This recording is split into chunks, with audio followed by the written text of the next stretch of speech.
দুনিয়ার কোনো কিছু হাসিল হয়ে যাওয়া এটা সফলতা নয়।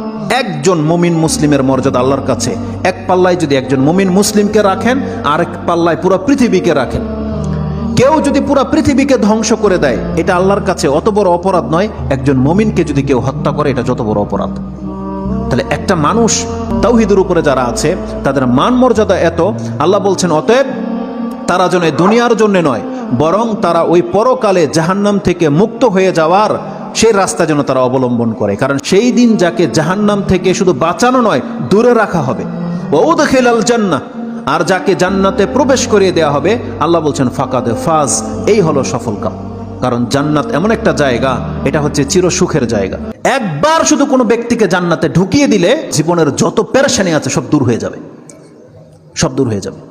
তাহলে পরকালের ব্যাপারটা হচ্ছে এমন। আল্লাহ বলতেছেন সেই দিন যাকে জান্নাতে ঢুকিয়ে দেওয়া হবে, আল্লাহ বলছেন এই ব্যক্তি হচ্ছে সফল কাম। তাহলে এই সফলতা আসবে কিসে?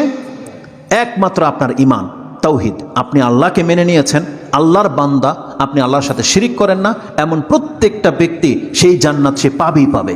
এটা আল্লাহ ওয়াদা করেছে।